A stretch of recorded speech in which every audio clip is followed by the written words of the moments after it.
राम राम सभी प्यारे साथियों को स्वागत है आप सभी का आपके अपने चैनल लर्नोलॉजी अड्डा में। जैसा कि आप सभी को पता है, हम डेली शाम को 5 बजे रट्टा मार सीरीज लेकर आते हैं, जिसमें हम पंचायती राज व्यवस्था के 20 क्वेश्चनों को देखते हैं, समझते हैं और याद करते हैं। आज उसी कड़ी में हमारा प्रैक्टिस सेट 63वां होने वाला है, तो देर ना करते हुए आज के अपने 20 क्वेश्चनों को देखते हैं और याद करते हैं। तो आज का हमारा पहला क्वेश्चन हमारे सामने आ चुका है। उत्तर प्रदेश सरकार द्वारा किसान मित्र योजना कब शुरू की गई थी? योजना संबंधित प्रश्न है और ऑप्शन है हमारे पास 18 जून 2001, 22 मार्च 2002, 3 अप्रैल 2003 और 2 फरवरी 2000। तो उत्तर प्रदेश सरकार द्वारा राज्य के किसानों के लिए किसान मित्र योजना 18 जून 2001 से शुरू की गई थी। कब से शुरू की गई थी? 18 जून 2001 से शुरू की गई थी। इस योजना के माध्यम से किसानों की आर्थिक स्थिति में सुधार करने के लिए आर्थिक सहायता प्रदान करना था। उत्तर प्रदेश सरकार द्वारा आर्थिक सहायता की जाती है किसानों की। चलिए देखते हैं अगले प्रश्न को। अगला प्रश्न है हमारे सामने, मुख्यमंत्री युवा स्वरोजगार योजना कब प्रारंभ की गई? वर्ष 2019 में, वर्ष 2018 में, वर्ष 2017 में या वर्ष 2020 में? तो मुख्यमंत्री युवा स्वरोजगार योजना की शुरुआत जो हुई थी वो हुई थी वर्ष 2017 में की गई थी। कब की गई थी? वर्ष 2017 में की गई थी। बढ़ते हैं अपने अगले प्रश्न की तरफ। अगला प्रश्न है हमारे सामने, मुख्यमंत्री हस्तशिल्प पेंशन योजना कब शुरू की गई? दिसंबर 2017 में, दिसंबर 2018 में, दिसंबर 2016 में या उपयुक्त में से कोई नहीं? तो जो मुख्यमंत्री हस्तशिल्प पेंशन योजना के अंतर्गत 55 वर्ष से अधिक आयु की महिला एवं 60 वर्ष से अधिक आयु के पुरुष को 500 रुपए की मासिक पेंशन, मतलब हर महीने पेंशन 500 रुपए की प्रदान की जाती है। और इसका जो शुरुआत हुआ था वो दिसंबर 2017 में हुआ था। किसको? 55 साल के ऊपर की महिला को और 60 वर्ष के ऊपर के पुरुष को 500 रुपए महीना इस योजना के अंतर्गत दिया जाता है।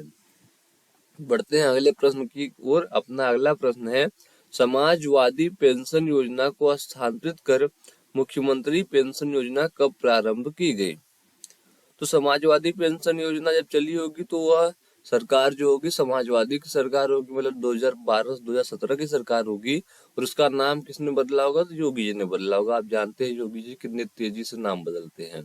तो ऑप्शन है हमारे सामने 2 मार्च 2016 को, 1 अप्रैल 2018 को, 28 दिसंबर 2017 को या 25 अगस्त 2016 को। तो मुख्यमंत्री पेंशन योजना 1 अप्रैल 2018 से प्रारंभ की गई है। उसके पहले इसका नाम समाजवादी पेंशन योजना था। समाजवादी पेंशन योजना 28 जनवरी 2014 को प्रारंभ की गई थी और इस योजना के अंतर्गत प्रत्येक ग्रामीण परिवार को 500 रुपए मासिक पेंशन प्रदान करना था, जिसका नाम अब बदल कर मुख्यमंत्री पेंशन योजना कर दी गई है। बढ़ते हैं अगले प्रश्न की ओर। अगला प्रश्न हमारे सामने, सबरी संकल्प अभियान उत्तर प्रदेश में किसके लिए शुरू किया गया था? किस चीज के लिए शुरू किया गया था? गरीबी उन्मूलन के लिए, कुपोषण दूर करने के लिए, बेरोजगारी मिटाने के लिए, निरक्षरता दूर करने के लिए। तो सबरी संकल्प पोषण का प्रारंभ महिलाओं व बच्चों को पोषण से मुक्ति हेतु 2 अक्टूबर 2017 को शुरू किया गया था। जो बच्चे कुपोषण या महिला कुपोषण होती हैं उनके लिए सबरी संकल्प अभियान चलाया गया था। 2 अक्टूबर 2017 से इसकी शुरुआत हुई थी। यह योजना शुरू में उत्तर प्रदेश के 29 जिलों में शुरू की गई थी। इस योजना के तहत राशि का सीधा हस्तांतरण लाभार्थी के खाते में किया जाता है, मतलब डीबीटी के माध्यम से, डायरेक्ट बेनिफिट ट्रांसफर के माध्यम से डायरेक्ट जो भी लाभार्थी है उसके खाते में भेज दिया जाता है सबरी संकल्प अभियान के अंतर्गत। चलिए देखते हैं अगले क्वेश्चन को। अगला क्वेश्चन है हमारे सामने, उत्तर प्रदेश मुख्यमंत्री जन आरोग्य योजना कब प्रारंभ की गई? ऑप्शन है मार्च 2019, मार्च 2020, जनवरी 2021 और मई 2023। तो उत्तर प्रदेश मुख्यमंत्री जन आरोग्य योजना मार्च 2019 में प्रारंभ की गई थी। मार्च 2019 में प्रारंभ की गई थी। इस योजना के अंतर्गत प्रधानमंत्री जन आरोग्य योजना से वंचित लोगों को 5 लाख रुपए तक का निःशुल्क स्वास्थ्य सुविधा प्रदान की जाएगी। जिनका कार्ड प्रधानमंत्री जन आरोग्य योजना में नहीं बन पाया उनके लिए मुख्यमंत्री, उत्तर प्रदेश के मुख्यमंत्री ने यह व्यवस्था की है कि यहाँ से भी कार्ड बनवाकर आप 5 लाख तक का मुफ्त इलाज करा सकते हैं। बढ़ते हैं अगले प्रश्न की ओर। अगला प्रश्न है हमारे सामने, प्रधानमंत्री उज्ज्वला योजना कब शुरू की गई थी? ऑप्शन है 15 मई 2015, 20 मार्च 2018, 1 मई 2016 और 30 अक्टूबर 2016। जो इसका सही जवाब है वो 1 मई 2016। 1 मई 2016 को प्रधानमंत्री नरेंद्र मोदी के नेतृत्व में एक सामाजिक कल्याण योजना प्रधानमंत्री उज्ज्वला योजना की शुरुआत की गई थी। इस योजना का सर्वाधिक लाभ गरीब ग्रामीण महिलाओं को मिलेगा, उन्हें प्रदूषित ईंधन से छुटकारा मिलेगा तथा उनके जीवन में खुशहाली आएगी, इसलिए इस योजना की शुरुआत की गई थी। चलिए बढ़ते हैं अगले प्रश्न की ओर। अगला प्रश्न है हमारे सामने, पंचायती राज संस्थाओं में सुशासन को मजबूत करने के उद्देश्य से ई ग्राम स्वराज ऐप और पोर्टल कब शुरू की गई थी? तो ऑप्शन है 24 अप्रैल 2020, 24 अप्रैल 2022, 24 अप्रैल 2019 या उपयुक्त में से कोई नहीं। एक आप डेट देखना, 24 अप्रैल। 24 अप्रैल डेट क्यों है? क्योंकि 24 अप्रैल को ही राष्ट्रीय पंचायती दिवस मनाया जाता है, इसलिए 24 अप्रैल पंचायती राज व्यवस्था में बहुत ही महत्वपूर्ण तिथि है। इसको आप हमेशा याद रखिएगा। तो पंचायती राज संस्थाओं में सुशासन को मजबूत करने के उद्देश्य से 24 अप्रैल 2020 को ई ग्राम स्वराज ऐप और पोर्टल को लॉन्च किया गया। पंचायतों के बेहतर वित्तीय प्रबंधन को सुनिश्चित करने के लिए और खातों के रख रखाव में पारदर्शिता एवं जवाबदेही बढ़ाने के लिए ई ग्राम स्वराज को PFMS के साथ एकीकृत किया गया है। तो चलिए देखते हैं अपने अगले क्वेश्चन को। अगला क्वेश्चन है हमारे सामने, climate smart village pilot project Uttar Pradesh के कितने जिलों में संचालित किया जा रहा है? ऑप्शन है 50 जिलों, 45 जिलों, 39 जिलों या 30 जिलों। तो उत्तर प्रदेश में जलवायु संकट से सबसे अधिक प्रभावित 39 जिलों में क्लाइमेट स्मार्ट विलेज योजना पायलट प्रोजेक्ट के रूप में शुरू किया गया है। 39 जिलों में शुरू किया गया है जहाँ पर क्लाइमेट का कुछ अलग संकट है। चलिए देखते हैं अगले क्वेश्चन को। अगला क्वेश्चन है, राष्ट्रीय पंचायत पुरस्कारों को वर्ष 2022 से संशोधित करते हुए LSDG के कितने विषयों के साथ संरेखित किया गया है? 15 विषयों के साथ, 12 विषयों के साथ, 10 विषयों के साथ या 9 विषयों के साथ? तो राष्ट्रीय पंचायत पुरस्कार को वर्ष 2022 से संशोधित करते हुए LSDG localisation of sustainable development goals के 9 विषयों के साथ संरेखित किया गया है। तो ऑप्शन डी बिल्कुल सही जवाब है, 9 विषयों के साथ संरेखित किया गया है। चलिए देखते हैं अगले क्वेश्चन को।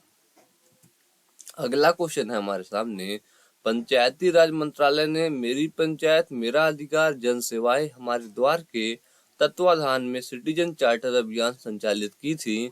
1 जुलाई से 30 सितंबर 2021 तक, 15 जुलाई से 25 अगस्त 2021 तक, 24 अप्रैल से 20 सितंबर 2021 तक या 5 जुलाई से 29 सितंबर 2021 तक। तो पंचायती राज मंत्रालय ने मेरी पंचायत मेरा अधिकार जन सेवाएं हमारे द्वार के तत्वाधान में 1 जुलाई से 30 सितंबर 2021 तक सिटीजन चार्टर का अभियान चलाया था। कब से कब तक? 1 जुलाई से 30 सितंबर। इसका उद्देश्य पंचायतों और उनके निर्वाचित प्रतिनिधियों को सीधे लोगों के प्रति जवाबदेह बनाना है। चलिए देखते हैं अगले क्वेश्चन को। अगला क्वेश्चन है, ग्राम पंचायतों के लिए मास्टर स्थानिक योजना क्या है? कृषि आवास बाजार, पार्क जल निकाय, उद्योग bank post office, anganwadi PHC school. तो जो इसका सही जवाब है, उपयुक्त सभी ग्राम पंचायतों के लिए मास्टर स्थानिक योजना जो है, मास्टर स्थानिक योजना है, वह कृषि भी है, आवास भी है, बाजार भी है, पार्क है, जल निकाय है, उद्योग है, बैंक पोस्ट ऑफिस है, आंगनबाड़ी है, प्राथमिक अस्पताल है, स्कूल है। तो जो ऑप्शन हमारा डी है, उपयुक्त सभी मास्टर स्थानिक योजना के अंतर्गत आएगा। तो चलिए देखते हैं अगले क्वेश्चन को। अगला क्वेश्चन हमारे सामने है, पंचायती राज मंत्रालय द्वारा ग्राम ऊर्जा स्वराज पोर्टल का शुभारंभ कब किया गया था? ऑप्शन है मई 2020, मई 2022, मई 2023, मई 2021। जो सही जवाब है, केंद्र सरकार के पंचायती राज मंत्रालय ने मई 2022 में ग्राम ऊर्जा स्वराज पोर्टल का शुभारंभ किया गया था। तो मई 2022 में किया गया था। बी ऑप्शन पे क्लिक करके बढ़ेंगे अगले क्वेश्चन की ओर। अगला क्वेश्चन है हमारे सामने, पंडित दीनदयाल ग्रामोद्योग रोजगार योजना कब शुरू की गई? वर्ष 2018-19 में, वर्ष 2020-21 में, वर्ष 2021-22 में, या वर्ष 2022-23 में? जो इसका सही जवाब है वह है वर्ष 2018-19 में पंडित दीनदयाल ग्रामोद्योग रोजगार योजना की शुरुआत की गई थी। वर्ष 2018-19 में की गई थी। चलिए देखते हैं अगले क्वेश्चन को। अगला क्वेश्चन है, वर्ष 2070 तक शून्य कार्बन उत्सर्जन के लक्ष्य को हासिल करने के पंचायती राज मंत्रालय द्वारा कौन सी योजना प्रारंभ की गई है? तो कौन सी योजना प्रारंभ की गई है उसके लिए की गई है ग्राम ऊर्जा स्वराज पहल की शुरुआत की गई है शून्य कार्बन उत्सर्जन के लक्ष्य को पाने के लिए। इसको आप याद रखेंगे और हम बढ़ेंगे अगले प्रश्न की ओर। अगला प्रश्न है हमारे सामने, प्रधानमंत्री स्वामित्व योजना कब से पूरे देश में लागू कर दी गई है?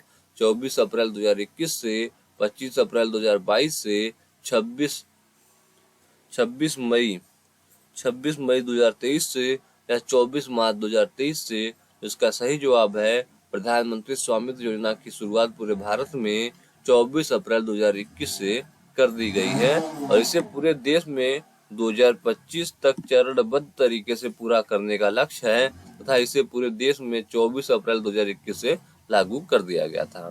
चलिए देखते हैं अगले क्वेश्चन को। जल जीवन मिशन का स्लोगन क्या है?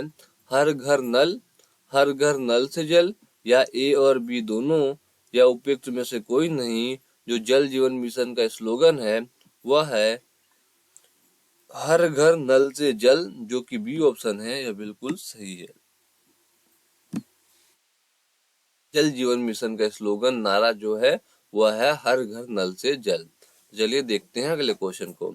अगला क्वेश्चन है हमारे सामने, जल जीवन मिशन एक विकेंद्रीकृत कार्यक्रम के रूप में लागू किया जा रहा है जिसमें फैसले लेने का अधिकार किसे दिया गया है? क्षेत्र पंचायत को, जिला पंचायत को, जिला परिषद को, या ग्राम पंचायत को? तो इसका सही जवाब है ग्राम पंचायत को फैसले लेने का अधिकार दिया गया है, जो कि डी ऑप्शन है और बिल्कुल सही है, क्योंकि ग्राम पंचायत पूरी तरह से विकेंद्रीकृत गवर्नमेंट है या स्थानीय सरकार है। अगला क्वेश्चन है हमारे सामने, भारत की आत्मा गाँव में बसती है, किसका कथन है? किस महापुरुष का कथन है? जवाहरलाल नेहरू का, विनोबा भावे का, महात्मा गांधी का, या राम मनोहर लोहिया का? तो भारत की आत्मा गाँव में बसती है प्रसिद्ध कथन राष्ट्रपति महात्मा गांधी का है। महात्मा गांधी ने परिकल्पना की थी कि प्रत्येक गांव स्वयं में संपूर्ण और पूर्णतः आत्मनिर्भर व्यवस्था हो, जहां स्वाभिमान के साथ जीने के लिए सभी सुविधाएं और प्रणालियां मौजूद हों। तो अभी तक हमने 19 क्वेश्चन देख लिए हैं। अब देखते हैं आज के आखिरी प्रश्न को और यहाँ इसके बाद वीडियो को खत्म करेंगे। फिर कल के वीडियो में और क्वेश्चन देखेंगे। तो आज का आखिरी प्रश्न है, अटल भूजल योजना क्या है? भूजल प्रबंधन, मृदा संरक्षण, हर घर जल, या उपयुक्त में से कोई नहीं?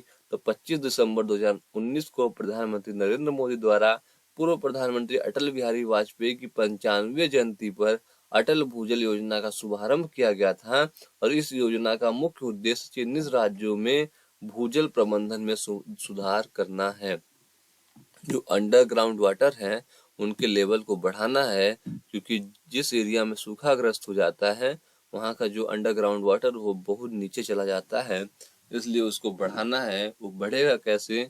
जब आप बारिश का पानी को अच्छे से इकट्ठा तालाब पोखरों में कर पाएंगे तभी अंडरग्राउंड वाटर का लेवल बढ़ पाएगा। इसलिए इस योजना की शुरुआत 25 दिसंबर 2019 में की गई थी।